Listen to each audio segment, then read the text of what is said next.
Ang araw sa atin lahat mga kababayan, saan man panikin ng daigdig naron. Dito na naman tayo sa another episode ng ating vlogs, Badong Aratelis po. Pag-usapan natin ito po, no,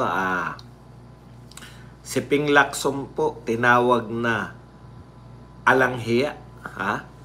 Tinawag po na alanghiya. Ito pong mga congressman at ipokrito, yung mga mambabatas na kumita dito po sa flood control project pero nagpapalakpakan po nung panahon na binabanggit na dapat managot ni Pangulong Marcos ito pong mga may kinalaman sa flood control projects, no? Ipokrito daw kayo, sabi ni Senator Ping Lacson. Okay, pag-uusapan din po natin, ito po hindi lang po mga ipokrito kundi mga salot. Ito pong mga dilawan na sa pangunguna po ni Kiko at ni Bam, wala na pong ginawa tong sa history. Kung pag-aaralan nyo po yung history ng politika sa Pilipinas, makikita nyo po riyan, consistent po ang pagiging salot ng mga dilawan.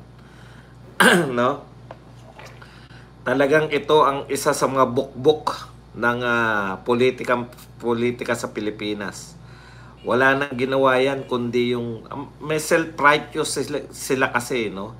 Ngayon sila na naman yung nangunguna sa resolution. Resolution po para ituloy na yung impeachment laban kay BP Sara. Wala po silang kinikilalang mga Supreme Court, wala no? Matitindi talaga tong mga to. Basta yung paniniwala nila, yun ang dapat masunod.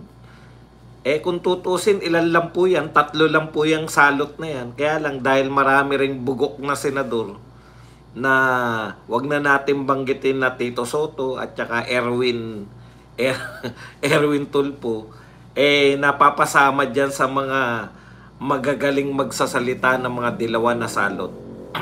Salot talaga.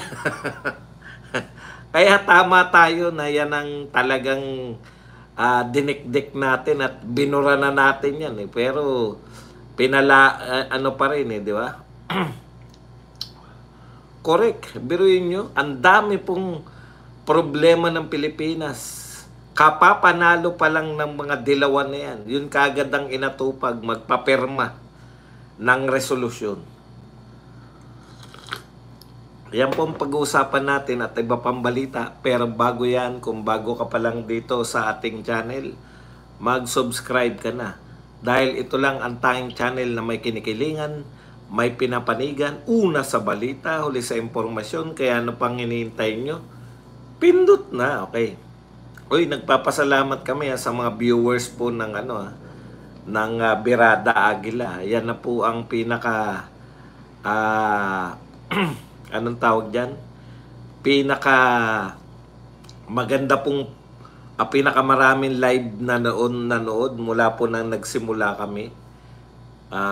Ano pa po yan talagang konti pa lang po yung subscriber niyang Birada Aguila.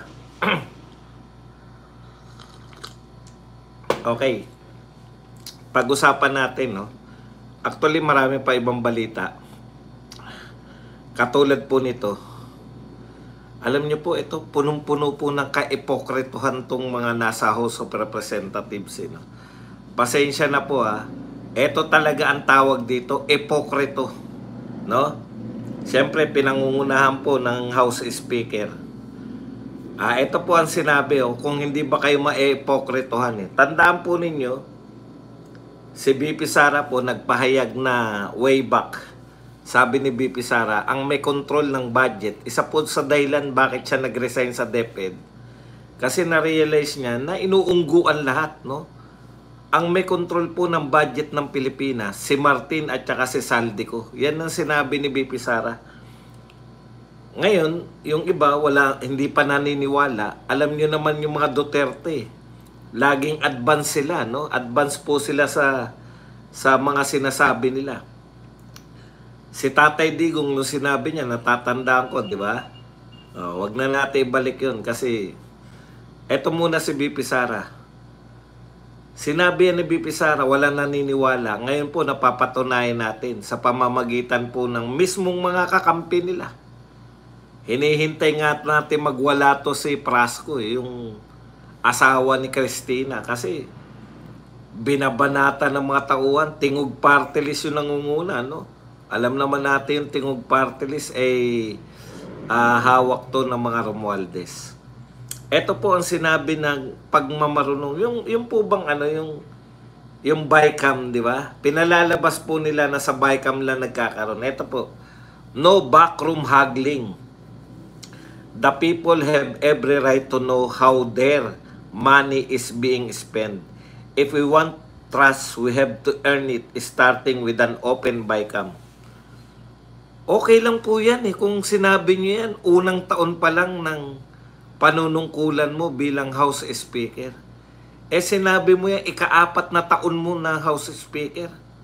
This is your 4th year, Mr. Speaker. Yung nangyari po ng ilang budget na nakalipas, ay wala po nakakaalam. Yan nga po yung pinupuna talaga noon sa inyo. Wala po nakakaalam ng BICAM. Ni wala pong minutes. Di po ba? Tapos ikaw po yung magsasalita. Grabe talaga. Hindi mo maintindihan kung gaano yung... Okay.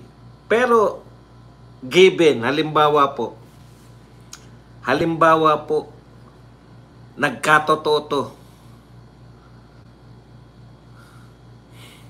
Halimbawa po na naging totoo itong sinabi na wala na pong, na open na po yung BICAM. Meron ng bumubusisi. Anong tawag doon? Yung naka-live. Live po yung BICAM. Di siyempre, mahihiyayan mga yan na mag-insert, di ba? Kasi live Pero still, hindi po yan yung binulgar ni Toby Chanko Alam nyo po yung binulgar ni Toby Chanko, isa lang po yung BICAM. Meron pa kayong small committee. Yun po ba pinapangako nyo na mawala yung small committee? O pinabulaanan nyo lang si Toby Chanko? Ikalawa, sabi ni Toby Chanko, nagaganap yung insertion sa small committee at saka sa BICAM. So BICAM lang yung gusto nyong ibulgar. Paano yung small committee? Ikalawa ko pong tanong. Ayon din po kay Toby Chanko. Kasi si Toby Chanko po susi dito Bakit? Kasama po nila. Kasama po yan, parte po yan ng super majority. At may challenge po si Toby Chanko. Yung nagsasabi na nagsisinungaling siya, lumapit sa akin, papakita ko sa inyo yung mga text sa kanya. Nagtataka tayo sa mga reporter. Bakit hindi kayo curious sa laman nung mga text kay Toby Chanko? Di ba? Ikalawa, bakit hindi nyo binabalita yung mga sinabi ni Toby Chanko? Pero, narito kami. Magpapaalala kaming mga taga-social media, di ba? Nasabi yan ni Toby Chanko, hindi na namin makakalimutan yan. Magbago man ang pananaw si Toby Chanko, bawiin niya man yung mga sinabi niya, yung nasabi niya ng katotohanan. I-open nyo man yung BICAM, Mr. Speaker, still, sabi nga ni Toby Chanko, tapos na yung GAA na Ibig sabihin, batas na. Sa'yo pa rin. Lalapit ang lahat ng tao. Pupunta pa rin sa'yo para manglimos ng budget. O yun po ba, tatanggalin nyo rin? Yung mga in-expose po ni Toby Chanko, doon kami interesado Hindi po yun Yung ipapakita nila sa BICAM lang Paano yung portal? Yung sinasabi ni Toby Chanko na pork barrel. Yung po ang dapat malaman namin. Yung pork barrel ninyo, ginawa niyong pork barrel yung budget ng Pilipinas. Ang tanong ko dyan, iniisip ko lang bigla, mga congressman lang kaya yung nanghihingi ng budget sa portal? Ngayon, kung gusto nyo to talaga na i-open po, i-open nyo po ngayon kung saan yung mga flood control projects na yan. Nang kami na po mga tao o mga vlogger na po, naku, daming vlogger pong pupunta dyan. Halimbawa, sinabi nyo, may 5 billion na budget sa Santa Mesa. Pupuntahan po ng mga vlogger yan. Sinasabi ko po sa inyo, hahanapin nila yan. Hindi nyo po mapaglalalangan na yung mga tao dahil sangkatutak po ang vlogger. Halimbawa sa sinabi nyo na sa esterong ganun, nagbigay kayo ng 1 billion na pondo, hahanapin yung estero na yan. Para tignan kung meron talagang ginawa dyan na flood control project. Si Yorme pa lang na Maynila, sinasabi na niya eh. Ano yung sabi ni Yorme?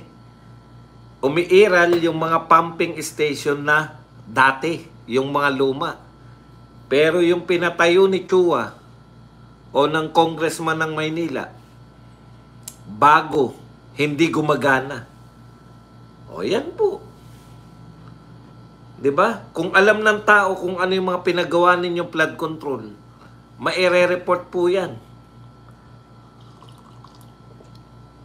Okay.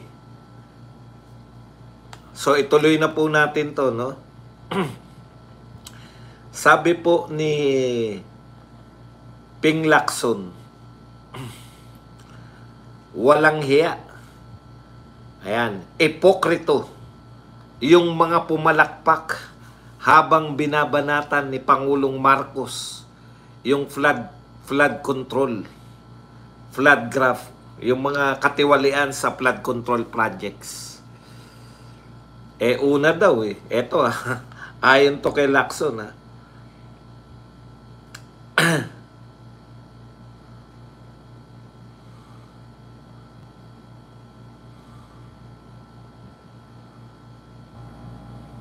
Okay.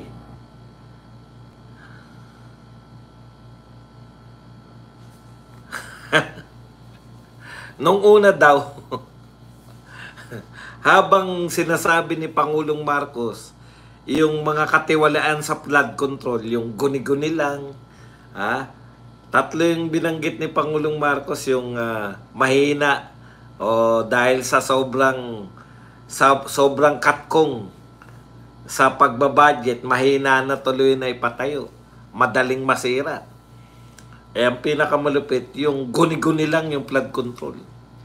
Nung una daw, awkward daw nagtitinginan daw yung mga mambabatas, no? Na kumatkong dyan sa flood control. Tsaka lang nila na-realize na masyado silang magiging obvious kung hindi sila papalakpak. Yun na raw yung height ng kaipokretohan, no? Alam nyo na nga na kayo yung tinutukoy. Alam nyo na sa sarili ninyo. Kami, hindi namin alam. Hindi namin kilala. Pero kayo, alam ninyo. Kilala ninyo. Sa sarili ninyo. Na kayo yung kumita dyan sa flood control. Nagawa nyo pang pumalakpak. Kaya ang tawag sa inyo ni Lacson ay ipokrito. Mga shameless hypocrites. Mga hindi marunong mahiya na mga ipokrito. Okay, meron pa sinabi si Lacson Ito pa po ang sinabi ni Lacson. Sabi ni Lacson, ang ibang kontraktor naging congressman. From contractor, congressman na ngayon. At yung ibang congressman naging kontraktor. Para nga naman sa ganun, wala na silang kausap na iba kundi sarili na lang nila. Yun ang mga nakakatakot. Bakit? Kasi po pag ikaw congressman, kausap mo yung kontraktor, hindi ka papayag na congressman ka, mapupulaan ka ng tao di ba? Kinakailangan may makita kang proyekto Kaya hindi ka papayag na walang proyekto. Pero Kung ikaw na yung contractor, ikaw pa yung congressman, sino nakakaalam na may proyekto palang ganyan sa lugar nyo? Ikaw na rin ang contractor eh. O, wala akong problema dito sa mga expose at sinasabi ni Ping Lacson. Pero, Senator Ping Lacson, okay yan, no? Sabi nga sa inyo, pag magandang ginagawa nyo, pag magandang sinasabi nyo, pupurihin namin kayo. Pagpalpak, ganun po talaga yung bantay, ganun po talaga yung oposisyon. Nagbabantay lang po kami. Ngayon, ang tanong po, hindi po kami yung mga grupo na ang intensyon ay pabagsakin ng gobyerno. Kaming mga Duterte supporters, pag nakikita naming mali, yung pinopoint out namin sa inyo, baka magbago kayo. Kaya lang, eto lang po, ang lagi kong tinatanong, no, sa inyo, Mr. Senator Lacson, hindi sapat na nagsasalita kayo, ine-expose nyo, may mga congressman na naging contractor, may contractor na naging congressman. May utang pa po kayo sa amin, Mr. Senator Lacson. Ang utang nyo sa amin, sinabi ninyo na mayroong congressman na bilyon ng pork barrel at mayroong mga senador na may pork barrel din. Hindi nyo pa po pinapangalanan. Pangalanan nyo po at kami na po bahalang bumanat. Wala po kami. Hindi po namin alam eh. Gustuhan man naming banatan yung mga yan. Kasi po ang pork barrel ay illegal. Di po ba? Kung ang sasabihin nyo lang, merong congressman na tumanggap ng ganito kalaking pork barrel. So, huhulaan lang namin. Pangalanan nyo po. Ngayon, may bago na naman kami huhulaan. Sino ba yung mga kontraktor na yan na congressman? At mga congressman na naging kontraktor?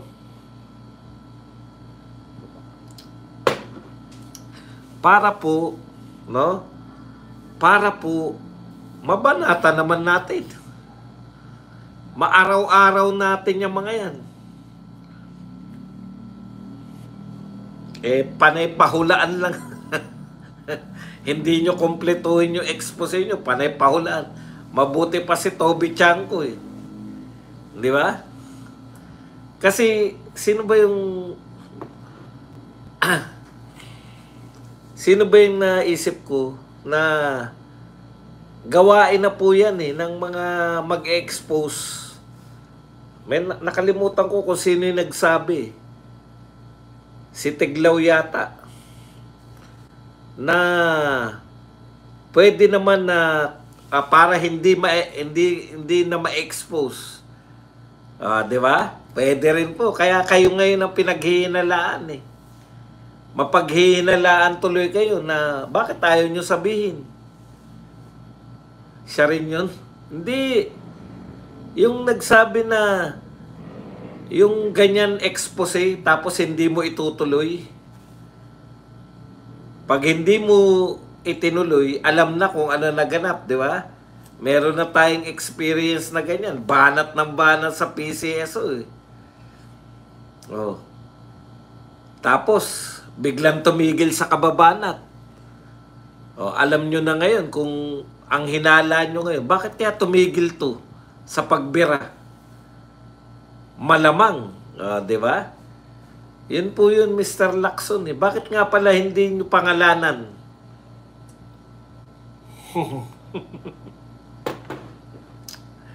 Hindi naman natin sinasabi.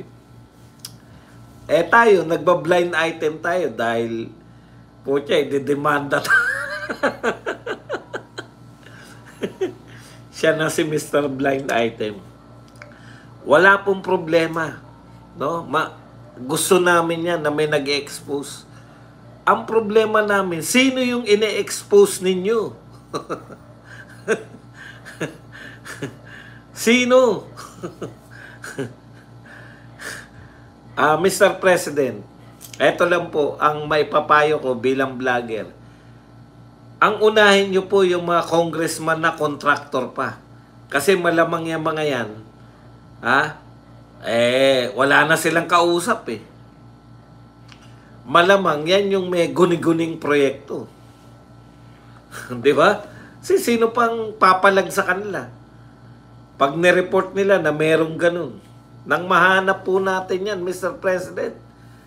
Gigil na yung mga vlogger na yung mga sarali. Hahagilapin talaga nila yan.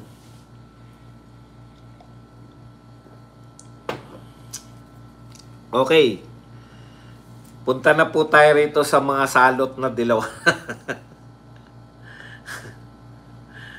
Eto, tignan nyo po to. Si Risa Hontiveros, umaangal. Ang sabi ni Risa Hontiveros, naniniwala si Senator Risa Hontiveros na hindi pantay ang pagbibigay ng committee chairmanship sa Senado, partikular sa kinabibilangan niyang minority bloc.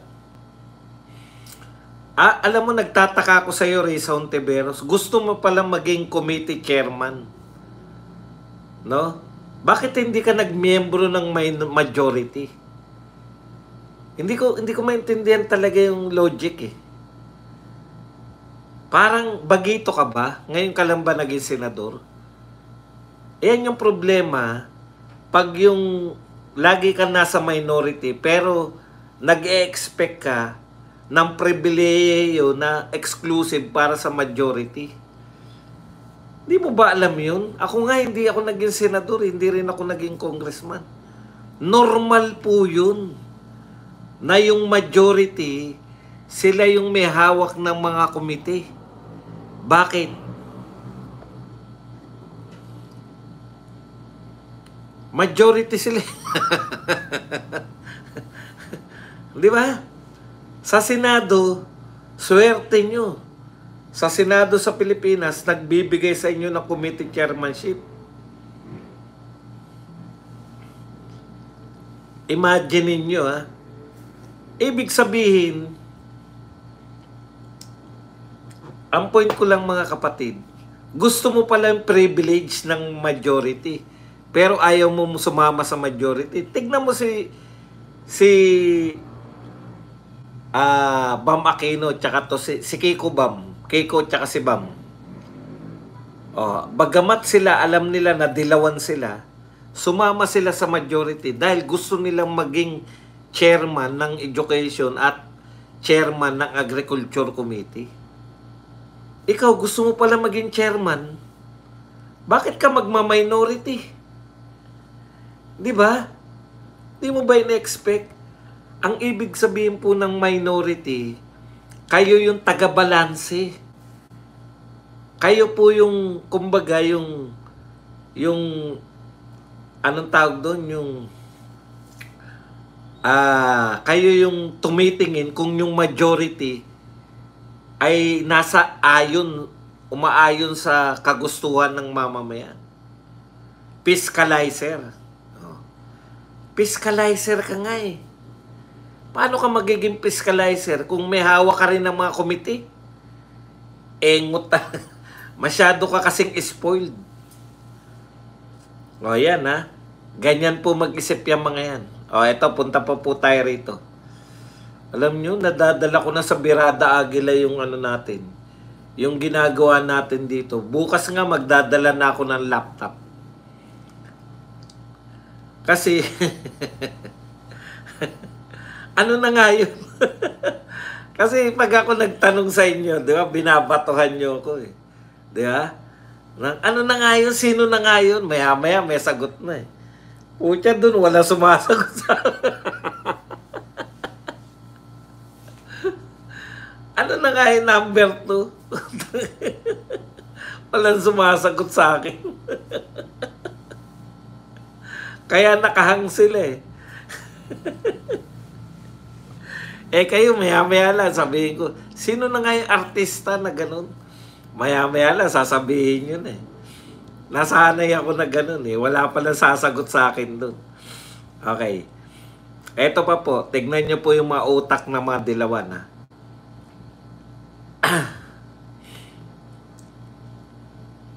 before the election, yan po, kahit po sa Senate, kahit po sa House of Representatives, sila dilima na naman ng minority. Hindi nyo naman kukontrahin si Martin Romualdez. Anong uri kayo ng minority na sumasang-ayon din naman kayo sa majority? Kaya nga may minority, kayo yung taga-kontra eh. Kung hindi nyo naman pala kukontrahin si Martin, bigay nyo na lang sa mga Duterte yan, kahit ilan lang sila. Mga bugog. Ganyan po utak ng mga dilaw eh. O ito po, patunay. Before the election, Bam Aquino said impeachment wasn't urgent. Just to win Duterte voters. Backed by INC, he won big. Second, di ba? Now he flips, pushing to impeach Sara, even if it means defying the Supreme Court. A masterclass in hypocrisy and betrayal. Sa kanila po, ugaling-ugali ng mga dilawan na yan, na wala po silang isang salita. Wala na yan, hindi na bumibiray ang mga yan, di ba? Na yung mga Duterte, hindi binabanatan eh. Nung nanalo na, putya, kala mo, gigil na gigil eh.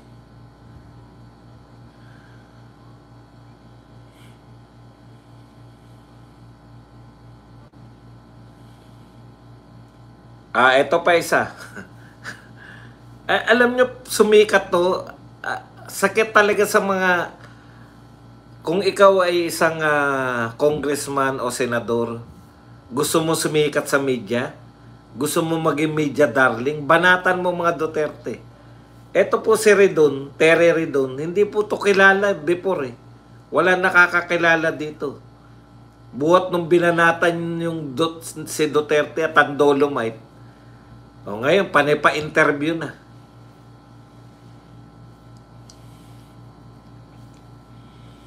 Nagpa-interview na naman to. Sabi niya, actually, paulit-ulit lang yung punto nito. Narinig ko na to eh. Kanina, nagpa-interview na naman. Ito yung mga taong sabik sa, sabik sa press.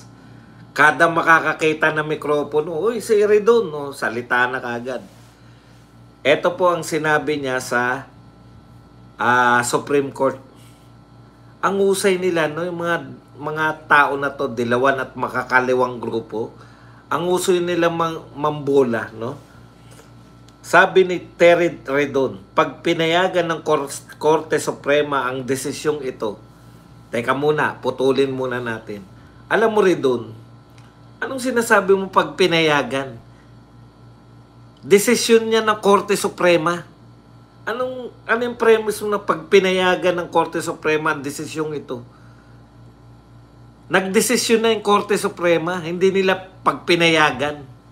Tuloy natin. At hindi sila nagreconsider. Kung hindi raw magre-reconsider yung Korte Suprema, wala nang ma-impeach sa Pilipinas. Hindi ko po maintindihan kung bakit wala ka ma-impeach. Yung ginawa ng Korte Suprema ay proteksyon ng mga opisyal para hindi 2-5 ang pag-impeach sa kanila. Umaaray kasi sila, eto kasi yung inaarayan ng mga yan eh. Bukod sa binasura, sinabing ang constitutional, ayaw nila nun eh. Ayaw nila nung isang impeachment lang yung tatalakayin sa loob ng 1 taon. Ayaw nila sumunod sa konstitusyon eh. Okay. Ang sinasabi kasi nitong mga to, eto ilang beses na tong sinabi nitong Redon na to eh. At nababahala si Redon sa desisyon ng Korte Suprema. Maari umano kasing gamitin ito ng pinakamataas ng mga opisyal para hindi na sila ma-impeach. Bakit daw?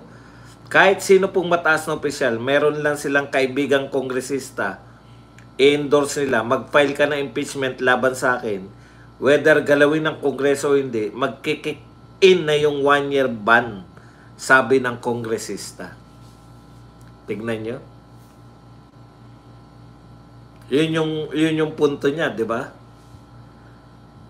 Kung para daw hindi ka ma-impeach, kumausap ka raw para magsampa sila ng impeachment laban sa'yo. Ugag nga. Ang impeachment po, ginagamit yan kung yung mga tao na impeachable official may karumal-dumal ng ginawa. 32 million. Kumbaga, nakita na ng Korte Suprema yan eh. Ginawa nyo na yan kaya hindi naman bobo yung Korte Suprema. Alam nila yung ginagawa nyo eh. Ginawa nyo na yan kaya Corona. Ngayon, gagawin nyo na naman kay BP Sara. Wala kayong ebidensya.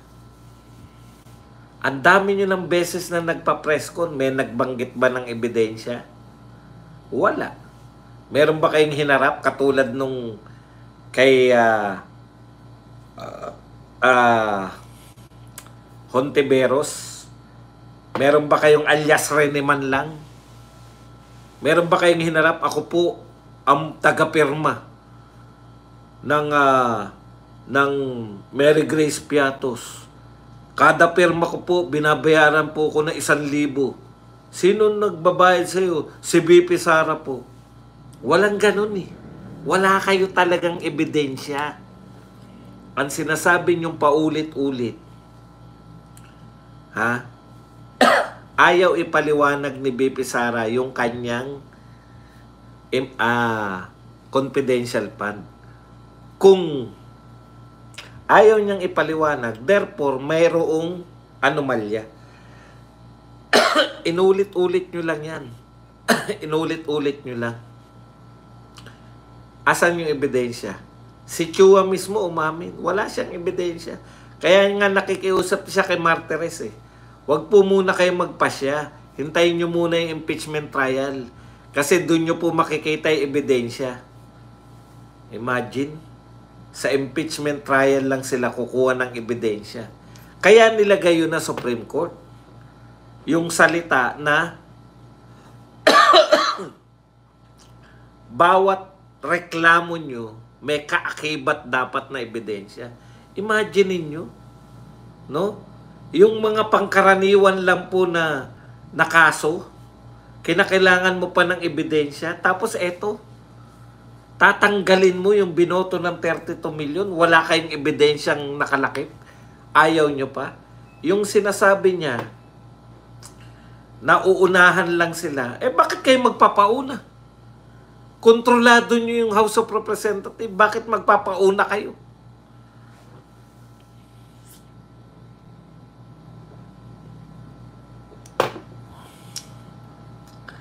Okay, punta na po tayo rito sa mga hindi, isa pa bago tayo pumunta ron sa pinapipirma nila.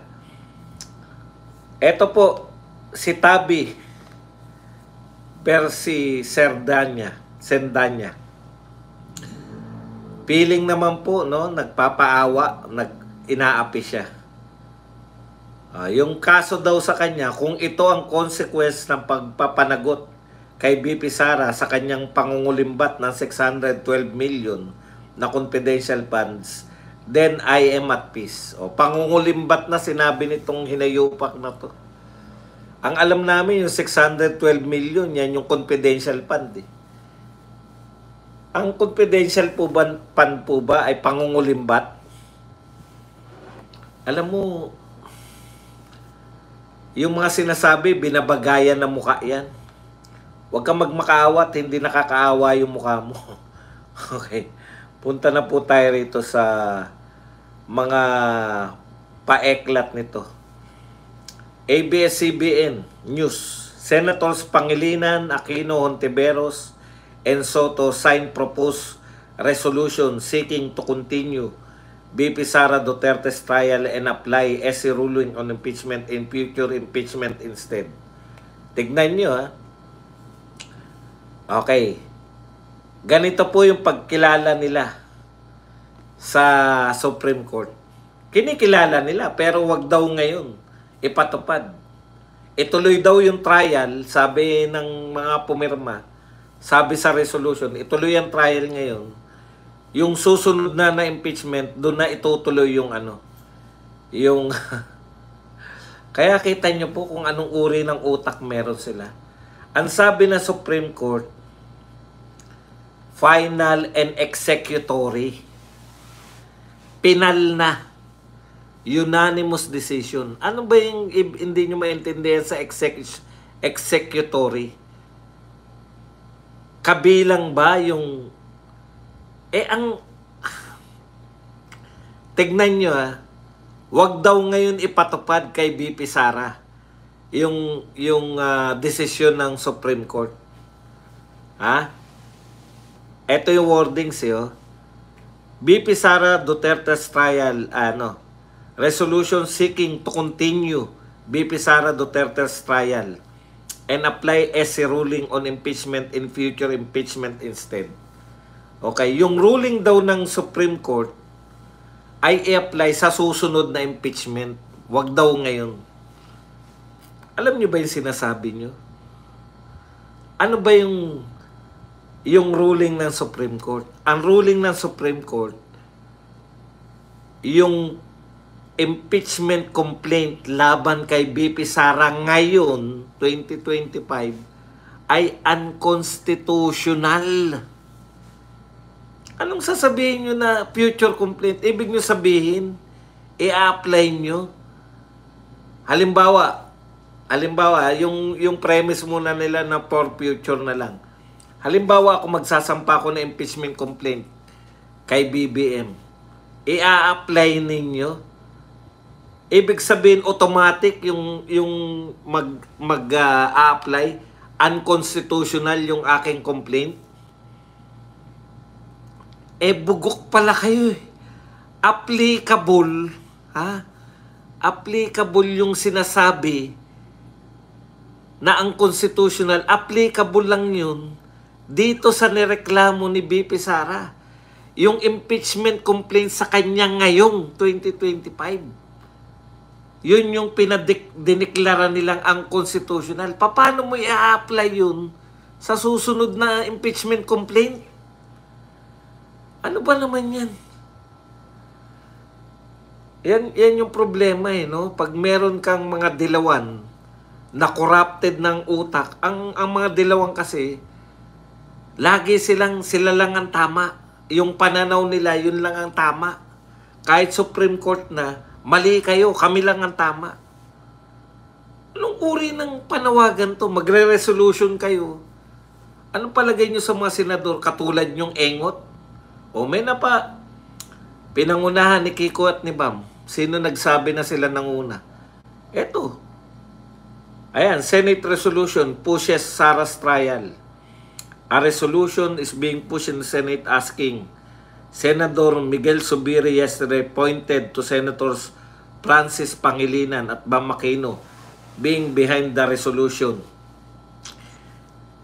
Ang gulo po ng sinasabi niyong resolution. Paano mo i-apply sa future? Ngayon lang applicable yun. Ang tinanong ni BP Sara o ang hiniling ni BP Sara, declare na unconstitutional yung impeachment laban sa kanya. I-postpone daw yun. Mga bugokes talaga So, pinangunahan ng mga dilawan na utak biya. Si Bam Aquino, alam nyo, gulo. Paulit-ulit na ako rito, hindi dapat, opinionated. Pwede tayo mag-opinion lahat. Politika. Pero yung mga sa korte po, kahit ayaw nyo sa gusto, hindi po pwedeng sabihin nyo na mali yung korte. Alam niyo po sa korte, dalawa po lagi yung nagtatalo. Isa yung prosecutor at isa yung defense. Lagi pong may natatalo. Ibig niyo sabihin, kada may matatalo at sasabihin niya na mali yung korte. Pwede po ibang ganun yun? Hindi po pwede yun. Ito po pinakamagandang halimbawa. ayaw natin yung desisyon na napawalang sala sila Torre dun sa Kingdom KOJC, yung paglusob nila sa KOJC. Napawalang sala si Torre dun eh. Gusto ba natin yun? Ayaw natin yun. May ebidensya ba na may kasalanan sila Torre? O ang daming video. Pero bakit hindi mo susundin yun? Kung hindi ka susunod sa sinabi ng korte na walang kasalanan si Torre dun, wala na mangyayari sa Pilipinas.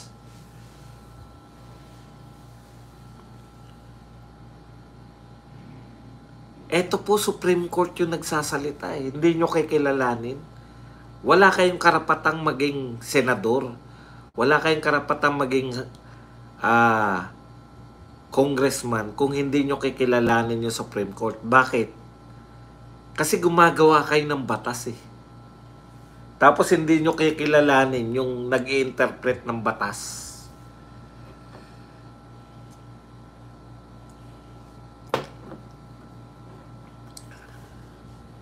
Salot kasi kayong mga dilawan. Yan po talaga. Salot kayo. Tapos may napapaniwala kayo ng mga bugok. Yan si Tito Soto, napaniwala ninyo. Napapirma ninyo.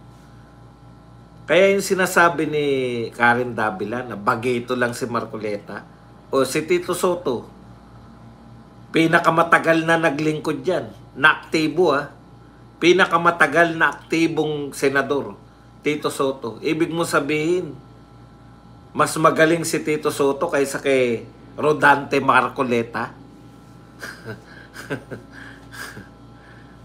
Isip-isip din Karen Davila. Yung pagkamuhi nyo kay Marcoleta, nawawala na. Ako kahit muhi ako dyan sa mga yan, no? Anytime, kahit kahit galit ako sa mga dilawan, anytime sasabihin kong mas matalino si Kiko kaysa kay Lito Lapid. Di ba?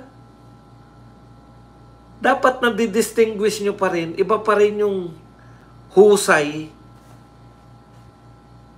sa experience. Baka mas matagal na naging senador si Lito Lapid eh, kaysa kay Kiko Pangilinan eh, o kay Bam Aquino. Ibig nyo sabihin, mas matalino si Lito Lapid. Si Lito Lapid nga, aminado eh. Ang gusto niya lang, manalo lang siya. At tatahimik na siya ulit. Sa loob ng 6 na taon.